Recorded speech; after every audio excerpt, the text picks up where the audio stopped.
Did you know that Fenway Park has a farm? Neither did we.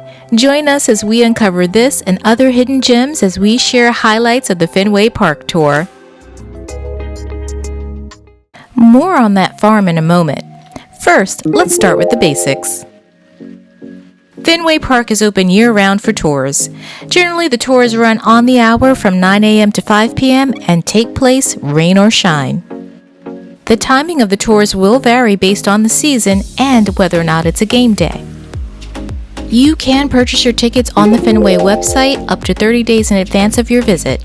Be sure to visit the site for the latest pricing and the details around the bag policy and security. Now, there are other options for purchasing your tickets. We used GoCity for our visit to Fenway. We purchased a 3-day all-inclusive pass for our visit to Boston. Be sure to check the GoCity website as prices do vary. If you'd like to learn more about how the GoCity Pass works, let us know in the comments below. Regardless of how you purchase your tickets, all tours leave from Gate D, which is right near the ticket booth. And your tour starts before you even enter the stadium. Your tour guide will begin to take you through some interesting facts right away, like the fact that back in 1999, the stadium was slated to be demolished with a new fancy high-tech version to be put in its place. Some say that hosting that year's All-Star game and the dedication of the Save Fenway movement saved the park. Instead of demolishing the park, they built up, keeping the original brickwork, adding seats to the Green Monster, and making other notable improvements to the park and the surrounding neighborhood. And in case you didn't know, they broke ground on the park back in 1911, and 3 of the trees you see lining this side of the stadium have been here since the park went up. This park is so iconic that it was added to the National Register of Historic Places in 2012, its centennial year. Welcome to Fenway Park, and I got a question for you. Does it look, Fenway, bigger or smaller than you expected? Smaller. Well, there you go, folks. That's the eye test. And not surprising, you'd say that. With the smallest playing surface in the major leagues, it's not even close. 83,000 square feet of fair and foul ground behind me. That's just a number. What's that mean? Well, the average in Major League Baseball, over 100. So we're significantly smaller, and it's not so much between the lines, other than left field. We'll talk about that. It's foul territory. There ain't none. And we learned so many interesting facts that we could not possibly put them all in here. But here's a quick rundown on some of the ones that stuck out to us, like this one. About 5 days before Fenway Park opened, the Titanic sank. While the park was being built, Arizona and New Mexico became states. And this one is especially close to our hearts. The year the park opened, the Oreo cookie was released into the world. In 1933, the team got a new owner who made major improvements to the park, replacing bench seatings, which at the time cost a nickel, with the wooden grandstand seats that you see there today. If you're new here, we share tips, tricks, and everything you need to know to make your family vacations unforgettable. Subscribe and turn on the notification bell to make sure that you don't miss the next adventure. Now, let's talk about the Green Monster in the room. There's estimated to be somewhere around 200,000 dings and dents in the Green Monster from balls being hit onto it since it went up in 1934. In the winter of 2002-2003, 269 seats were placed atop the Green Monster and about 110 standing room spaces were added. The first year that seats were available, they were priced at $50 each, and standing room spots were priced at $10 each. Interestingly enough, there are no season tickets sold for the seats on top of the Green Monster.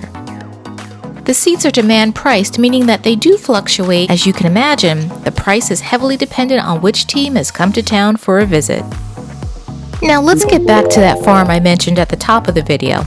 That's right, Fenway Farms is a thing, and it exists on top of the roof of the Fenway Park office. Put in to cover up the eyesore of a bare roof, the farm produces on average some 6,000 pounds of vegetables between June and October.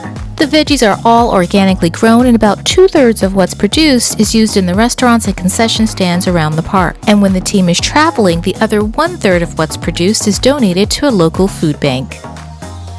Now, legend has it that on June 9th, 1946, Ted Williams stepped up to bat, hits a home run, that hits a fan sitting in the benches in the spot marked by this red seat.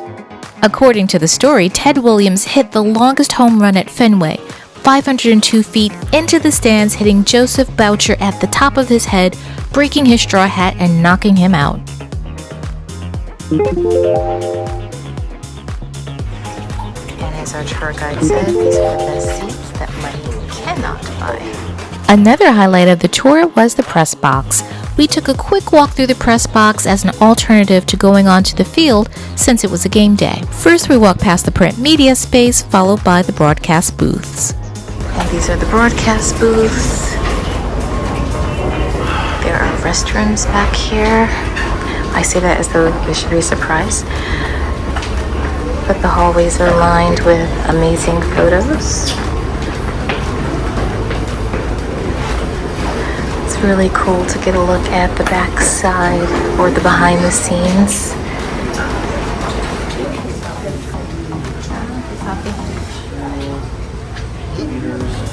What's that? Oh, it's on the back.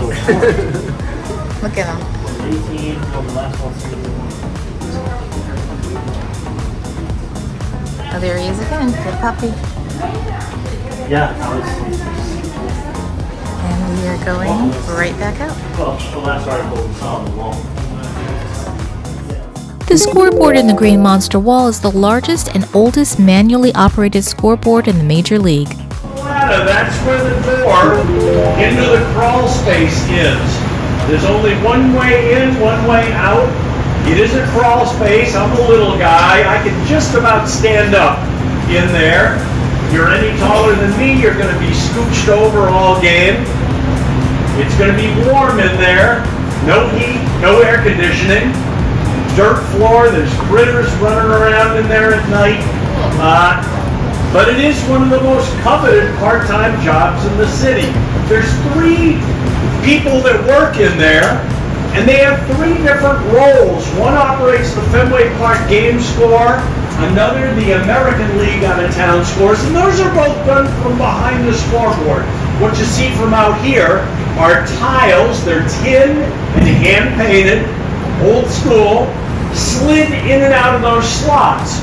But the National League scores, they look the same from out here, but they're not accessible from behind. So watch the door if you're here at the game tonight. Between innings or during a pitching change, that door's going to swing open. You don't see this on TV because that's when the beer commercials are. But a fella's going to stumble out of that door with a step ladder under one arm, a bunch of tin tiles under the other. He's going to shuffle all the way over to the National League score. He puts the ladder down, he climbs up the ladder, he starts slapping tiles into. The outdoor portion of the tour wraps up on the Sam Adams deck, where you'll be able to take one last look back at home plate before heading to the museum. In the museum, you're free to roam through the exhibits as your tour guide shares some parting facts with you. This will be turned into a club this afternoon for season ticket holders that buy into this. This time of day, it's our museum. And in that case over there, behind me, this case of baseballs, these are signed by every World Series winning team since the 1920 Cleveland Indians, all the way up 101 years later. For sluggers, some gold gloves behind them. We've got a big back dating to 1919. It's a 46-ounce log is what it is. That catcher's mitt. Oh, it's terrible to use. Oh, Mookie Betts. Don't forget to tip your tour guide on the way out. From the gathering outside to ending in the museum, the tour took us about an hour and 20 minutes to complete. Now we have to ask the question we always ask with any experience. Is it worth it? And who's this experience best suited for? Based on our experience, this tour was most definitely worth it. Having the cost of our tour as part of our Go City Pass made going on this tour an easy decision. Our little group is filled with baseball fans, though not necessarily Sox fans. Our hearts belong to another. We fully enjoyed this tour. Now, should you go on this tour if you're not a baseball fan? Well, in our opinion, probably not. While you don't have to be a die-hard baseball fan, an appreciation of the game and the stadiums it's played in will enhance your experience. We hope you enjoyed the highlights of the Fenway Park Tour. Taking this tour was only one of the memorable experiences we had on this trip to Boston. Be sure to check out our tour of the Mandarin Oriental and stay tuned for more of our Boston adventures. Thank you so much for watching. Please remember to like, share, subscribe, and turn on the notification bell so that you know when the next adventure begins. And no matter where your adventures take you, we hope that you enjoy the journey. Bye now.